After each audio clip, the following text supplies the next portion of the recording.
Hi there. So I recently upgraded my TV from an old plasma to a Samsung 4K HDR high definition TV, and I couldn't be happier with the purchase, so I thought I'd share some of my thoughts that went into the decision process. Like everybody else, I started off by going to Best Buy and PC Richards just to check out the units in person. That was somewhat successful in the sense that when you go there, unless the TVs are all displaying the same video, it's very hard to compare in terms of colors, and everything's moving so fast. In addition, I just found it quite annoying that the tags underneath the TVs never seem to align up properly with the actual TVs. But I did get some helpful or useful information from one of the Best Buy associates, so it wasn't a waste of time. In addition, I did further research online, and I ended up narrowing it down to two different brands, two different TVs, a Sony and a Samsung. As I said, in the end, I ended up going with the MU7000. So this video is not going to be a demonstration of the TV because, first of all, a video would never do it justice in terms of the colors and the clarity. And second, it's very hard to demonstrate anything without violating YouTube's copyright policy. So this is just more about the TV itself. So I did go online. I found a website that compares every technical detail beyond imagination for each TV side by side. I can't remember offhand the website address, but if somebody comments or writes me, I'll look it up, or if anybody else knows it offhand, please feel free to write in. And through that process and through looking at the TVs in person, I realized that Sony overall, the picture on Sony TVs tends to be a bit darker.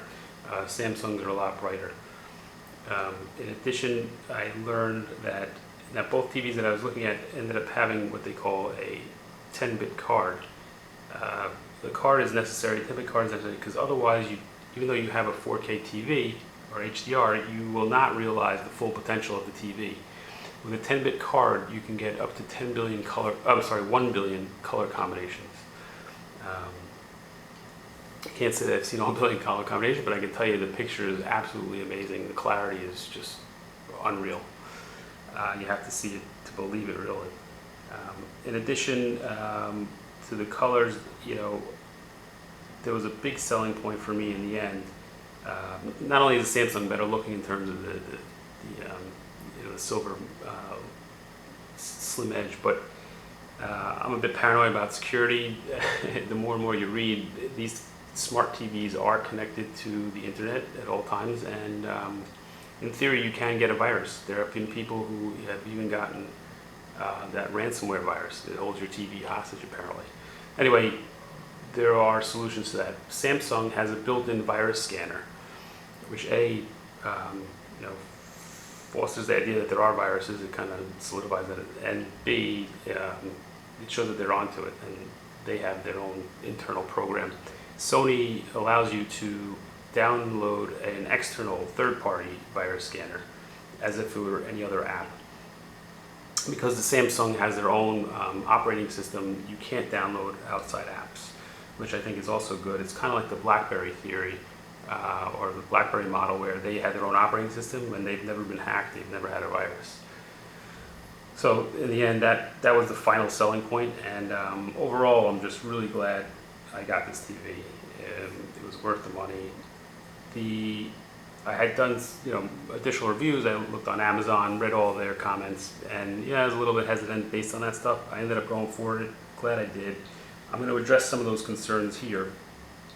For starters, people had commented on the remote.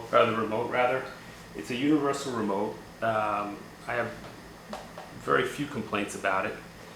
It is ergonomic. It's kind of slim, very lightweight. Yeah, it feels flimsy, but who cares? It does a job, and it's lightweight compared to my old remote from the cable company, which was huge and heavy. If this new remote flies through the channels, for whatever reason, the old cable remote, there was always a delay. You'd press the channel button up or down, and there would be a delay. Especially if you held it down, it would take forever to flick through the channels. With this new remote, for whatever reason, it's a universal remote. It flies. You can get from channel 1 to 60 in a matter of seconds. And also it had no problem learning the cable box. It was all just click right through.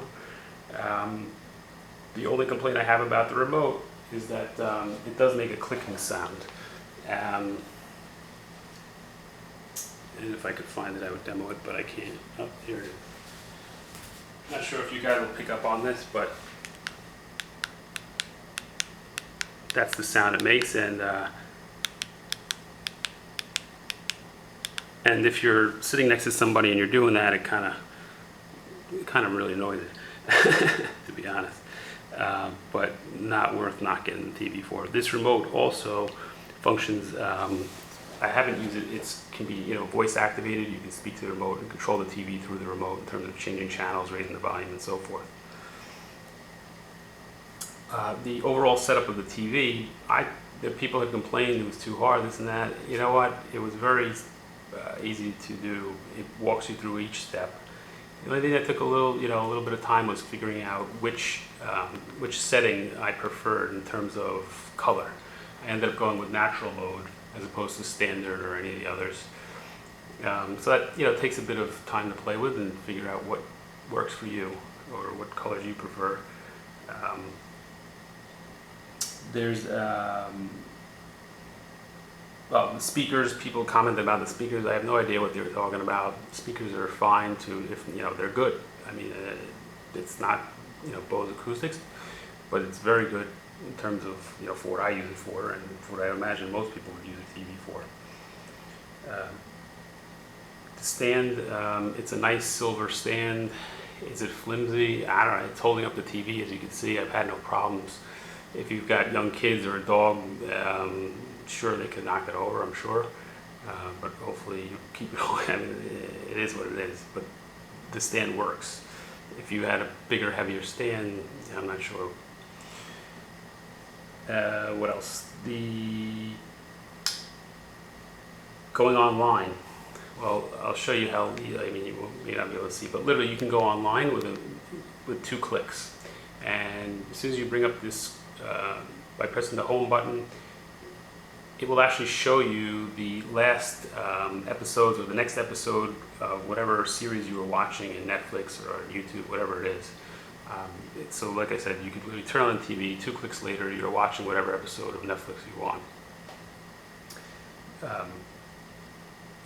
I actually think it's pretty intuitive, it's pretty easy to use, once you've used it for a few days. There's something with Samsung TVs, it's called the soap opera effect.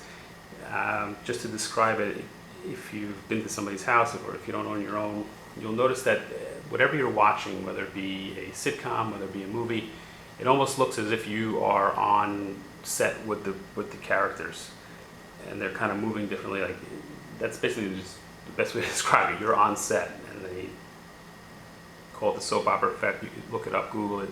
It's an official term. Anyway, it turns out there is a way to get rid of it. It's a setting in terms of motion interpolation. I can try to get to it now. Under picture, it's under expert settings. I know you guys can't see that. It's called Auto Motion Plus Settings, and I have it turned off. When it's supposed to be, you can flick through HDR mode, HDR plus mode, in terms of what that does for your picture. Generally makes it a little bit brighter. You got to play around with it. There are a limited number of. There isn't that much content for 4K. Excuse me.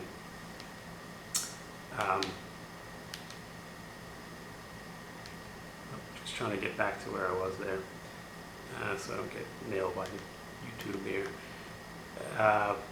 There's limited content for 4K and for HDR. I found the most on YouTube, and when you play it, it looks freaking phenomenal. Can't even describe it. It blows people away when I show it to them. But the bottom line is, this stuff should change going forward. There should be more content being put out in 4K, more that you can watch in 4K with HDR actually. And so you're ready for the future. If you invest in this TV, you're ready. You're not going to get outdated in a year, 2 years, 3 years. This will take you for the next 6, 8 years, maybe. I'm not sure. excuse me, there were no problems. Also, you know, hooking up a DVD, you can get Blu-ray and enjoy it that way. Even just 1080p regular high definition TV looks gorgeous on this TV.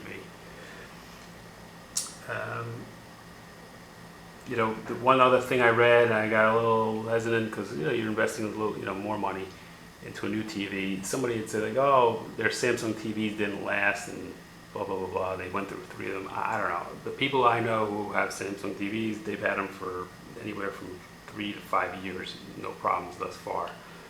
If anybody out there actually has had TVs die on them after just a short number, you know, years, I would love to hear about it.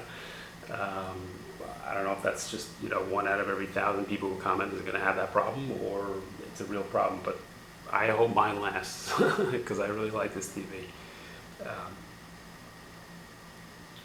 The other thing is, if you have any technical or non-technical questions, I should say, please feel free to comment and ask your questions. I'm happy to reply as soon as possible. I will get back to you. And for those of you who, you know, do have technical questions, there's a lot of information on, more than I can answer, but on the internet. And especially, I'll try to find that website for you. It gives you literally every technical aspect. Not that you'll understand all of it or need it, but it's interesting to note. Anyway, thanks for joining me, and if you get the TV, enjoy. Thank you.